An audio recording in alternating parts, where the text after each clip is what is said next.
Ok, on est sur le livre dans la collection Barbazo, donc, et puis on est sur l'édition Hachette. Et Hachette Éducation, et puis on est sur l'édition 2025, cours de seconde, et on va s'intéresser au premier chapitre. Alors, le premier chapitre, quand je regarde, c'est l'ensemble des nombres. On va essayer de regarder un peu ce que c'est, quels sont les différents ensembles de nombres, etc. Alors, on va lire le premier encadré. Il définit ce que c'est qu'un entier naturel, un entier relatif, d'accord?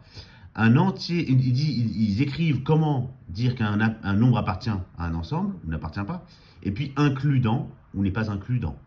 Voilà. Puis il donne des exemples.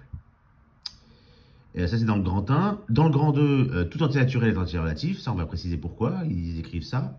Et puis après, ils donnent les parties décimales d'un nombre. Donc déjà, on va essayer de comprendre ce que c'est que le grand 1. Voilà. Déjà, le grand 1, on va essayer de voir un peu. Alors, si je dois faire un petit résumé, donc qu'est-ce qu'il donne? Il donne les entiers naturels. Les entiers naturels, c'est ceux avec lesquels on a appris à compter au tout début, quand on était à l'école primaire. Hein. Puis on avait 0, 1, 2.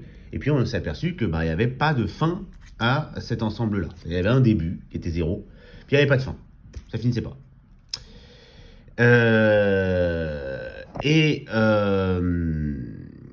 Et après, c'est cet ensemble-là qu'on appelle les ensembles des entiers naturels.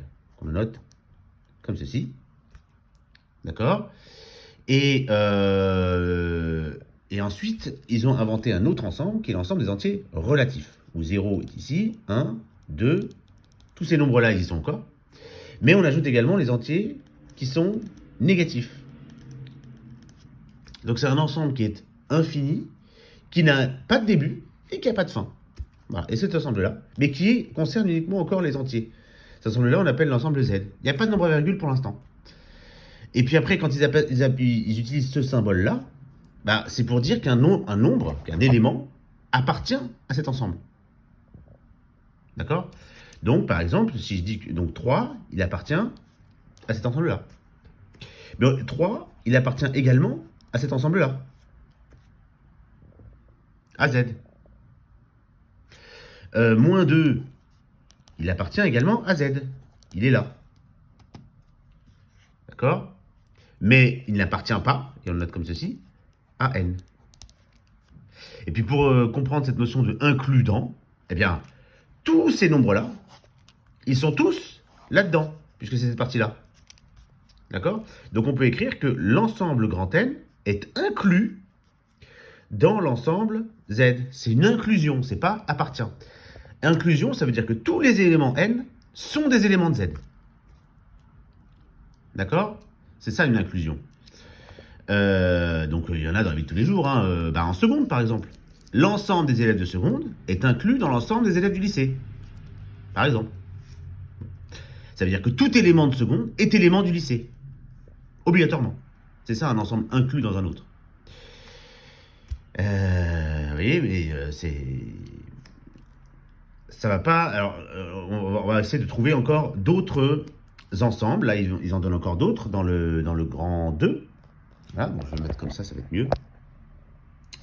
Alors, donc un nombre décimal maintenant. Un nombre décimal est un nombre qui peut s'écrire sous la forme A sur 10 puissance K. Oula. Et cet ensemble est noté D. L'ensemble des rationnels peut s'écrire sous la forme P sur Q avec P et Q entiers. Ok, d'accord. Et puis après, il y a le nombre réel. C'est tous les nombres qu'on peut noter sur la droite. Qu'est-ce que ça veut dire? Et puis après, alors on va peut-être... ils font un magnifique schéma ici pour résumer qui est inclus dans qui et qui appartient à qui. Mais quand même, ça me nécessite une petite explication, ça. Sur cet ensemble-là, 10 puissance A sur 10 puissance K, un nombre décimal, alors je vous donne un exemple d'un nombre décimal, très simple, 32,41. Pourquoi ça c'est un nombre décimal? Parce qu'il peut s'écrire 3241, donc un entier, un nombre entier, hein, il appartient bien à ce... Là, 3241, il est quelque part par là, il est très loin, mais il y est, divisé par 1000, par 100. D'accord? C'est-à-dire 3241 sur 10 puissance 2. Donc il peut s'écrire sous la forme A sur 10 puissance K. C'est ça en fait qu'ils veulent dire. Ici, mon K, c'est 2, et mon A, c'est 3241. Et je peux faire ça pour tout nombre. C'est-à-dire, si j'en prends un autre, si vous voulez, je sais pas, 501,402, bon bah ça, c'est 501 402 divisé par 10 puissance 3. Donc là, mon A, c'est 501 402, et mon K, c'est 3. Ouais. Alors, d'ailleurs, vous remarquez que le K qui est là, donc le 2 ici, c'est le nombre qui est après la virgule, en fait. Nombre de chiffres qui viennent après la virgule, le chiffre, et on s'arrête au dernier chiffre non nul. Parce que si je rajoute un 0 après, ça ne change rien, mais ça ne m'intéresse pas. D'accord? Moi, je veux on s'arrête au dernier chiffre non nul. Et là, par exemple, j'ai 3 chiffres après la virgule, donc je vais mettre un 10 puissance 3. D'accord? Et pareil, si j'ai 0,3. Si c'est plus petit que 1, ça marche aussi. Sauf que si c'est plus petit que 1, qu'est-ce que je vais devoir faire? Je vais devoir faire 3 divisé par... Bah par combien? Par 10. C'est ça 0,3, c'est 3 divisé par 10. Et la subtilité, c'est de se dire que 10, c'est 10 puissance 1. Donc mon cas, c'est 1 ici. Et alors, donc, du coup, les entiers, c'est également des décimaux. D'accord? Si vous prenez 3, 3 c'est un nombre entier, et bien ça s'écrit bien 3 sur 10 puissance 0, puisque 10 puissance 0 fait 1. Donc quand k égale 0 ici, ben, on récupère un entier. Donc un entier, c'est un décimal. Donc on a un ensemble encore plus grand. Donc on avait les nombres naturels, antinaturels au début, on les a élargis aux décimaux en mettant les négatifs, et maintenant on élargit aux antirelatifs. On les a élargis aux antirelatifs, puis après aux décimaux. Bon, mais sauf qu'il y en a, et vous l'avez très certainement vu, qui ont des parties décimales ici qui finissent pas. Comme par exemple, typiquement 0,3333 avec une infinité de 3 après. C'est souvent la fraction 1 tiers, vous l'avez souvent noté comme ça. 1 tiers, bah oui, c'est 0,33333, mais il y a une infinité qui ne s'arrête pas. Bon. Donc même si j'écris 1 tiers égale 0,333, ça ne marche pas. Ça, c'est pas vrai. Parce que quand je multiplie ça par 3, j'obtiens 0,999. Donc je ne suis pas à 1. Je ne suis pas très loin, certes, mais j'y suis pas. D'accord? Donc j'ai besoin de mettre une infinité de 3. Donc quand j'ai besoin de ça, ça veut dire que je n'ai pas d'écriture de la forme A sur 10 puissance K. Je ne peux pas l'écrire comme cela. J'ai pas le droit. D'accord? Bon, une fois que j'ai dit ça, je définis donc les entiers donc P sur Q. Ça, c'est tous ceux qui sont rationnels. Donc, tous les décimaux sont rationnels. Donc les décimaux, on les note D, et les rationnels, on les note Q. D'accord? Puis après, il y en a qui peuvent même pas s'écrire sous forme d'une fraction. Alors ça, par contre, typiquement, racine de 2, ce fameux nombre pi, voilà, puis beaucoup d'autres, qui ne sont pas rationnels. C'est-à-dire qu'on ne peut pas écrire sous la forme, il n'y a pas de fraction qui nous donne racine de 2. Il n'y a pas de fraction qui donne pi. Alors la plupart du temps, les gens me disent si, il y a une fraction qui donne pi, c'est 314 sur 100. Effectivement, 314 sur 100 fait 3,14. Mais 3,14 n'est jamais égal à pi.